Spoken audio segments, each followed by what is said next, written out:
Hello student, welcome back to my channel Fair of Maths Aata Il Maza. In this video we are going to see mathematical logic, that is quantifier and quantified statement. So very first definition of quantifiers: the symbol for all or for every and the symbol there exists are known as quantifiers. Now next, quantified statements. The statement involve quantifiers are known as quantified statement. For example, x square greater than 0 for every x belongs to R. Now we will discuss two quantifiers, that is universal. The symbol for all or for every is universal quantifiers. Number two, existential quantifier. The symbol that exists is called existential quantifiers. Now to understand quantifiers, look at the statement. Number one, every rational number is real and some integers are positive. The terms every and some used in the above statement are called quantifiers. So let's start, student. Exercise 1.3, question number 1. But before that, don't forget to like and subscribe my channel. We have exercise 1.3, question number 1. बेटे ये है आपका question number 1 exercise 1.3 का. ठीक है, ये सारे question जो है ये आपके क्वांटिफायर्स है. सो सबसे पहले क्वेश्चन तो ये है कि व्हाट इज़ क्वांटिफायर्स, उसके बाद में क्वांटिफाइड स्टेटमेंट्स. ये स्लाइड्स पे मैंने सारा आपको मेंशन किया है बेटा. क्वांटिफायर्स क्या होता है, क्वांटिफाइड स्टेटमेंट्स क्या होते हैं.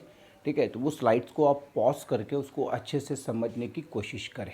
फिर भी मैं आपको यहाँ पे शॉर्ट में इसको एक्सप्लेन कर देता हूँ बेटा. क्वांटिफायर्स क्या होते हैं, तो क्वांटिफायर्स आपको समझने के लिए जस्ट आपको टू सिंबल्स देखने हैं. तो फर्स्ट वाला जो सिंबल है बेटा ये बहुत सिंपल है और आपके लिए हो सकता है ये सिंबल एकदम नया हो. मतलब ये जो सिंबल है फर्स्ट वाला, इसको हम लोग मैथमेटिकली रीड करते हैं for every and for all. ठीक है, सो ये इस टाइप का सिंबल है. स्लाइड पे मैंने आपको मेंशन किया है. इसको बोला जाता है बेटा क्वांटिफायर. ये जो सिंबल दिख रहा है आपको, ये यूज़ होता है फॉर ऑल. इसको यूज़ करोगे आप कहाँ, फॉर ऑल और फॉर एवरी. जैसे मैंने आपको एक एग्जांपल दिया, every rational number is real. So यहाँ पे एक वर्ड आया है एवरी. सो एवरी के लिए हम लोग क्या करते हैं, ये वाला क्वांटिफायर यूज़ करते हैं. ठीक है, इसको रीड करोगे for every.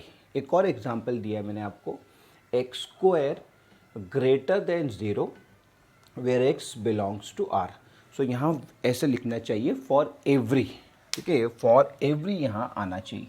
x is greater than 0, therefore we write for every x belongs to R. आपने आपके टेक्स्ट बुक में कई बार ये वाले नोटेशंस देखे होंगे. मैथमेटिक्स में जनरली बेटा ये वाले नोटेशन आते हैं, belongs to, for every, there exist.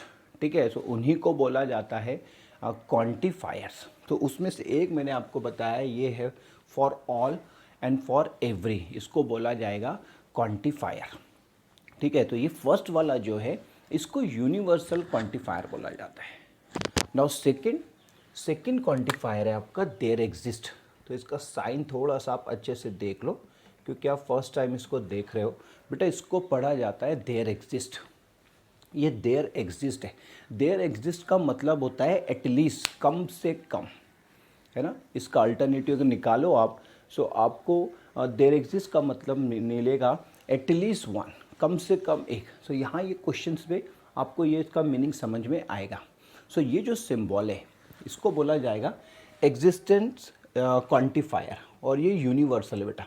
ये दोनों भी जो सिंबल्स है इसको बोला जाता है क्वांटिफायर्स. ठीक है, दोनों सिंबल्स को क्या बोलोगे आप, क्वांटिफायर्स.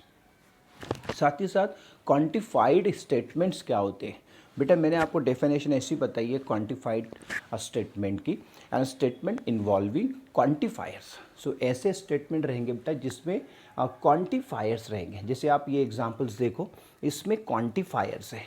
सो आप ये स्टेटमेंट को बोल सकते हो क्वांटिफाइड स्टेटमेंट. एकदम क्लियर होना चाहिए, है ना। क्वांटिफायर्स क्या है, quantifiers is nothing but two symbols, कौन कौन से सिम्बॉल्स है, number one there exist and number two for all और फॉर एवरी, ठीक है। फॉर एवरी के लिए आप ये यूज़ करोगे यूनिवर्सल, और देयर एग्जिस्ट के लिए आप एग्जेंशियल यूज़ करोगे देयर एग्जिस्ट के लिए, ठीक है। तो दो टाइप के क्वांटिफायर्स हैं। अच्छा, इसके पहले के वीडियोस में मैंने बेटा लॉजिक का डेफिनेशन लिया है, लॉजिकल कनेक्टिव्स क्या होते हैं आपको ये बताया है, कंपाउंड स्टेटमेंट क्या होते हैं, आप कैसे एग्जामिन कर सकते हो कंपाउंड स्टेटमेंट को, whether they are tautology, contradiction और कॉन्टीजेंसी। सो ये सारे वीडियो मैंने इसके पहले कवर किए हैं, ठीक है। अगर आपने वो नहीं देखे हैं सो पहले सबसे पहले बेटा वो वीडियोस देखें, यहाँ कहीं उसका आई बटन आएगा, वो प्लेलिस्ट है पूरी, आप पूरी प्लेलिस्ट जाके देखें बेटा, तभी आपको ये आज का वीडियो समझेगा, ठीक है। तो इसके पहले के वीडियोस भी आप ज़रूर से देखें। So let's start student. First example, if a is equal to, now here we have to given that a बेटा हमको given है यहाँ पे एक स्टेट के फॉर्म में, आपको बोल रहा है डिटरमाइन द ट्रूथ वैल्यू, मतलब आपको करना क्या है बेटा, आपको ट्रूथ वैल्यू निकालनी है, आपको करना क्या है, आपको ट्रूथ वैल्यू निकालनी है। ये गिवन जो स्टेटमेंट्स है इसकी आपकी ट्रूथ वैल्यू निकालनी है। तो ट्रूथ वैल्यू आपको पता है क्या होता है, एफ होगा नहीं तो टी होगा। अगर स्टेटमेंट आपका ट्रू है तो इसकी ट्रूथ वैल्यू जो आएगी ये कैपिटल टी आएगी। स्टेटमेंट आपका अगर फॉल्स है तो इसकी वैल्यू क्या आएगी, कैपिटल एफ आएगी। मतलब यहाँ आपको स्टेटमेंट की वैलिडिटी चेक करना है, ठीक है। वैलिड स्टेटमेंट क्या होता है, ट्रू स्टेटमेंट को वैलिड बोलते हैं बेटा, और जो फॉल्स स्टेटमेंट है उसको बोला जाता है इनवैलिड स्टेटमेंट। सो एक्चुअल आप करते क्या हो बेटा, इसकी वैलिडिटी चेक करते हो। तो आप क्या करोगे, ये स्टेटमेंट की वैलिडिटी चेक करोगे। Now see example number 1। Now first you take the screenshot of all the questions.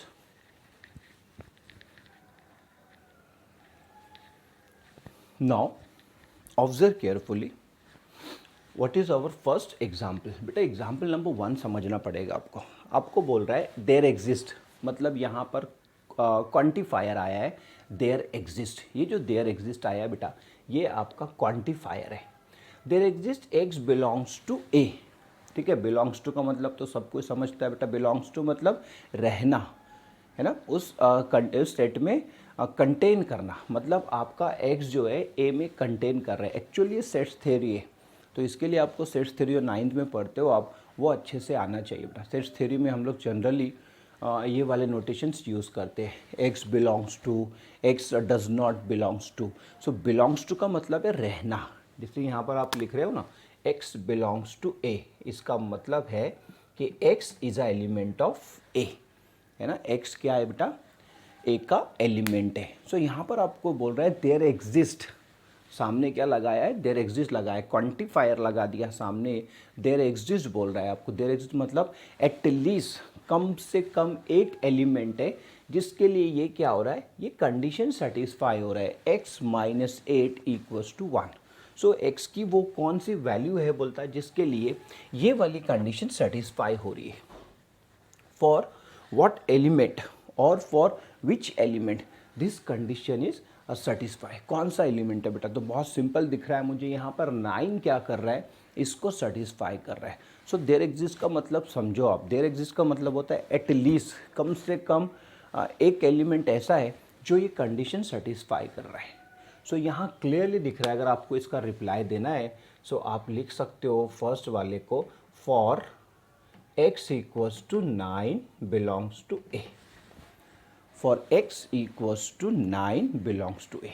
जैसे उसने एटलीस्ट बोला है आपको, तो आपको यहाँ मीनिंग निकल के आना चाहिए। एटलीस्ट का मतलब क्या है, एटलीस्ट मतलब कम से कम एक एलिमेंट। तो वो कौन सा एलिमेंट है जो ये कंडीशन सेटिस्फाई कर रहा है, वो है बेटा 9। x equals to 9 belongs to A, this element satisfy this condition. So this statement is true. ये स्टेटमेंट क्या रहेगा बेटा, ट्रू रहेगा, और इसकी जो ट्रूथ वैल्यू रहेगी ये रहेगी कैपिटल टी। ऐसे आपको इसको रिप्लाई करना है, ठीक है। क्या रिप्लाई करोगे, सबसे पहले आप देखोगे कौन सा एलिमेंट है जो ये कंडीशन सेटिस्फाई कर रहा है, 3 तो हो नहीं सकता बेटा, 3 अगर लिया आपने तो क्या आ जाएगा, 3 माइनस 8 इक्वल्स टू -5 आ जाएगा। -5 इज़ नॉट इक्वल टू 1। उसके बाद के एलिमेंट भी आप चेक करो, सो ये कंडीशन सेटिस्फाई नहीं करते। ओनली एक ही एलिमेंट है, दैट इज़ 9 बेटा ये कंडीशन को सेटिस्फाई करेगा। ठीक है, जो आप लिखोगे for x equal to 9 belongs to a, this statement is true, this statement is true and its truth value is capital T। और इसकी ट्रूथ वैल्यू क्या रहेगी बेटा, कैपिटल T रहेगी। ठीक है, सो ये फर्स्ट वाला आपका ट्रू है, ये ट्रू स्टेटमेंट है और इसकी ट्रूथ वैल्यू क्या है बेटा, कैपिटल T है। नाउ नेक्स्ट, अब ध्यान से देखना बेटा, ये दोनों का मीनिंग समझ लो, फिर हम लोग क्वेश्चन जल्दी जल्दी करते। ये देयर एग्जिस्ट हो गया, देयर एग्जिस्ट का मतलब एटलीस्ट होता है, ध्यान में रखना, कम से कम एक। अब यहाँ पे ध्यान से देखो, फॉर ऑल है ना, ये है आपका क्वांटिफायर। क्वांटिफायर ये क्या बता रहा है आपको, फॉर ऑल, सारे के सारे एक्स, सारे के सारे एक्स, क्या सारे के सारे एक्स के लिए x square plus x is an even number. ठीक है, सारे एक्स मतलब ये वाले नंबर्स, ये क्या सारे नंबर्स के लिए x square plus x even number आता है। तो आप करके देखें, आप पहले 3 को ले, 3 को लिया बेटा तो क्या हो जाएगा, 3 का स्क्वायर हो जाएगा 9, और 9 में अगर 3 मिला दिए तो वो हो जाता है 12, मतलब आपको इवन नंबर मिल रहा है। चलो इसके बाद का 5 देखते हैं, 5 का स्क्वायर होता है 25, 25 में 5 ऐड कर दो so you will get 30, 30 is an even number.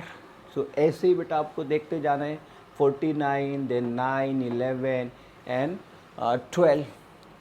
ठीक है, सो जैसे ही आप ये देखोगे, सारे नंबर्स पुट करोगे, सो यू विल फाइंड दैट कि ये जो क्वांटिटी आ रहा है बेटा, ये क्या आ रहा है, इवन क्वांटिटी आता है। ठीक है, दो तो मैंने आपको करवा दिया, आप 7 वाला भी देख सकते हो। 7 में कितना हो जाएगा, 49 है ना, 7 7 सा 49 प्लस 7, सो ये आ जाएगा 56। Again we get even number. ठीक है, सो ऐसे रिमेनिंग भी बेटा क्या आ जाएंगे, सारे के सारे इवन नंबर्स आ जाएंगे, मतलब ये वाला स्टेटमेंट भी क्या है बेटा, ट्रू है। सो आप लिखोगे इसका answer, for every x belongs to R, x square plus x is even number, therefore this statement is true statement and its truth value is capital T। ठीक है, यहाँ a लिखा जाएगा, मैंने इसको r लिख दिया है। क्या लिखोगे बेटा आप इसका answer, for every x belongs to r, this for every x belongs to capital A, sorry मैं r ही बोल रहा हूँ क्योंकि जनरली क्वाड्रेटिक इक्वेशन और इसमें हम लोग रियल नंबर से डील करते हैं, तो इसलिए मेरे इसमें आर बोलने में आ रहा है बेटा। एक्चुअल में आपको क्या है, ए गिवन है, सो आपने बोलना चाहिए for every x belongs to capital A, this statement is true, this statement is true and its truth value is T. आई बात समझ में आपको, वहाँ एटलीस्ट कैसे यूज़ किया है और यहाँ फॉर ऑल कैसे यूज़ किया बेटा, ये समझ में आना चाहिए, सबसे मेन है, क्योंकि आप लॉजिक चैप्टर पढ़ रहे हो सॉरी लॉजिक चैप्टर पढ़ रहे हो, लॉजिक में आपको लॉजिक लगाना है। लॉजिक का एक्चुअली मीनिंग क्या है बेटा, लॉजिक का मीनिंग होता है साइंस ऑफ रीजनिंग, है ना। लॉजिक का आप मैथमेटिकल मीनिंग निकालो तो साइंस ऑफ रीजनिंग है, तो आपको थोड़ा सोचना पड़ेगा कि ये बात बराबर है कि नहीं। एक्चुअली यही लॉजिक होता है ना, मैथमेटिकल रीजनिंग में आपको यही देखना होता है, देयर एग्जिस्ट फॉर ऑल, तो इसका मीनिंग समझ में आना चाहिए, है ना। देयर एग्जिस्ट मतलब एटलीस्ट एक यहाँ पर एलिमेंट मिला आपको 9, जिसके लिए ये कंडीशन सेटिस्फाई हो रहा है। सेकंड वाला आपको मिला है फॉर ऑल के लिए ये कंडीशन सेटिस्फाई हो रही है, सारे के सारे एक्स के लिए ये कंडीशन सेटिस्फाई हो रही है। नो नेक्स्ट नंबर 3 बेटा ध्यान से देखोगे अब क्या बोल रहा है आपको, देयर एग्जिस्ट वर्ड यूज़ किया है। देयर एग्जिस्ट मतलब एटलीस्ट, कम से कम, x belongs to A such that x square less than 0, मतलब x की जो एलिमेंट्स है बेटा उसका स्क्वायर लो, उसका स्क्वायर ले, और क्या वो स्क्वायर जो है वो लेस देन 0 आ रहा है। क्या ये जो स्क्वायर है सारे नंबर्स का, ऐसा कोई नंबर है आपके इसमें, देखो यहाँ पर, यहाँ कोई ऐसा नंबर है जिसके लिए ये कंडीशन सेटिस्फाई हो रही है, मतलब उसका स्क्वायर लेने के बाद वो लेस देन 0 आ रहा है। अब देखो ऐसा कोई भी x नहीं है ए में, ऐसा कोई नंबर नहीं है बेटा जिसका स्क्वायर लेने के बाद में वो लेस देन 0 आएगा। सो यहाँ लिखोगे आप there is no x in A. There is no x in A for which x square less than 0. बेटा ऐसा कोई भी x नहीं है, कोई x नहीं है ऐसा जिसके लिए कंडीशन सेटिस्फाई हो रहा है. सो ये फॉल्स स्टेटमेंट है और इसका ट्रूथ वैल्यू आएगा बेटा capital F. So this is false statement and its truth value is capital F. Now next number 4. फिर बेटा ऑल की बात कर रहा है आपके साथ में. For all x belongs to A, x is an even number. So यहाँ पे बेटा ये वाला स्टेटमेंट भी फॉल्स रहेगा. क्यों? क्योंकि सारे के सारे बेटा आपकी इवन नंबर नहीं है. सामने आपको 3 दिख रहा है. ठीक है, सामने आपको क्या दिख रहा है? 3. सो यहाँ लिखोगे आप next for x equals to 3, है ना. For x equals to 3 this statement is false. This statement is false and its truth value is capital F. क्योंकि 3 जो है बेटा ये इवन नंबर नहीं है. 3 क्या है? इवन नंबर नहीं है. तो एक एलिमेंट से ही आपको समझ में आ जाता है. 5 है, देन 7, 11. सो ये सारे के सारे क्या है बेटा? ऑड नंबर से. और ये क्या बोल रहा है आपको? सारे के सारे x के लिए x क्या इवन नंबर है? नहीं भैया, वहाँ 3 भी है, 5 भी है, 7 भी है, 11 भी है. सो ये स्टेटमेंट क्या रहेगा? फॉल्स स्टेटमेंट रहेगा.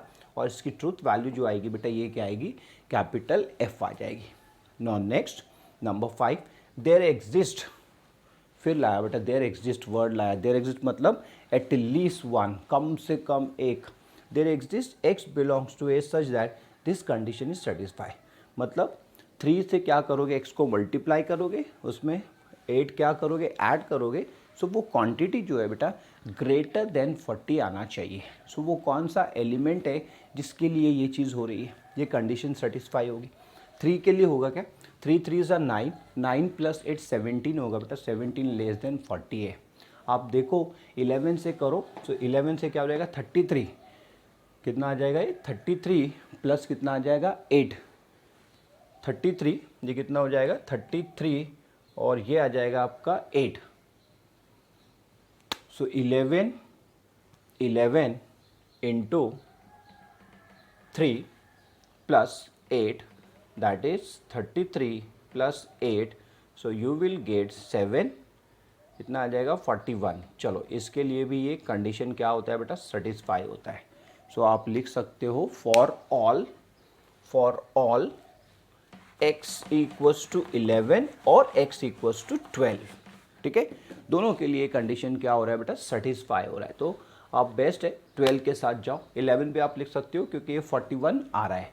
ठीक है, सो लिख सकते हो आप इसको ऐसे for x equals to 11 and x equals to 12. दोनों के लिए बेटा ये कंडीशन सेटिस्फाई हो रहा है. 40 से क्या आ रहा है? नंबर ग्रेटर आ रहा है. 40 से क्या आ रहा है? नंबर ग्रेटर, है ना. 33, ये 33 हो जाएगा. 33 प्लस 8 मतलब ये 41 हो जाएगा. 41 क्या है बेटा? 40 से ग्रेटर है. और 12 लेंगे तो ये 44 हो जाएगा, है ना. यस, ये 44 हो जाएगा. ये भी क्या आएगा बेटा? ग्रेटर आएगा. सो यहाँ पे ये 2 एलिमेंट है बेटा जिसके लिए कंडीशन क्या हो रहा है? सेटिस्फाई हो रहा है. तो आप इसको और लिख सकते हो x इक्वल्स टू 11 और x equals to 12. So this statement is also true. This statement is also true and its truth value is capital T. Now last, for all x belongs to A, for all x belongs to A 2x plus 9 is greater than 14. क्या बेटा सारे x के लिए condition satisfy हो रहा है? तो ये मैक्सिमम नंबर जो है पहले ये चेक कर लेते हैं हम लोग, तो बाद में पता चल जाएगा बाकी सारे नंबर्स के लिए हो रहा है. सो ये क्या हो रहा है बेटा? ये हो जाएगा आपका 24. ठीक है, प्लस 9. तो सारी केसेस में देखो आप, अब मिनिमम वाला चेक कर लेते. 3 चेक कर लेते. 3 के लिए क्या आ जाएगा बेटा? 6 प्लस 9 ग्रेटर देन 14. क्या 6 प्लस 9, 6 प्लस 9 दैट इज़ 15 आ रहा है. ओके, चलो बेटा सारे नंबर्स के लिए ये कंडीशन क्या हो रही है? सेटिस्फाई हो रही है. यानी सारे नंबर्स जो आ रहे हैं यहाँ सब्स्टिट्यूट करने के बाद ग्रेटर देन 14 आ रहे हैं. ठीक है, सारे नंबर ग्रेटर देन 14 आ रहे हैं। देखो मिनिमम 3 के लिए 15 आ गया, देन इसके बाद 12 के लिए तो बहुत बड़ा नंबर आ रहा है, 33 आ रहा है 12 के लिए तो, ठीक है। तो ये सारे एक्स के लिए बेटा ये वाला स्टेटमेंट क्या है, और ट्रू स्टेटमेंट है। Therefore, for every x belongs to A, this statement is true and its truth value is capital T. इसकी ट्रूथ वैल्यू क्या रहेगी बेटा, कैपिटल टी। तो ये मीनिंग होता है बेटा क्वांटिफायर्स का। सो क्वांटिफायर्स जानना हमारे लिए बहुत ज़रूरी है, ठीक है। सो मैं आपको एक बार और रिपीट कर देता हूँ कि क्वांटिफायर्स क्या है बेटा। Quantifiers is nothing but two symbols. ये टू सिम्बॉल्स को बोला जाता है बेटा क्वांटिफायर्स। इस सिम्बॉल्स में आता क्या है, दो सिम्बॉल्स आते हैं, एक आता है फॉर एवरी और फॉर ऑल, और इसके बाद एंड, इसके बाद आएगा आपका देयर एग्जिस्ट। देयर एग्जिस्ट का मीनिंग होता है एटलीस्ट। तो ये दो सिम्बॉल्स जो आपको नए दिख रहे हैं आज बोर्ड पे, इन्हीं को बोला जाता है बेटा क्वांटिफायर्स।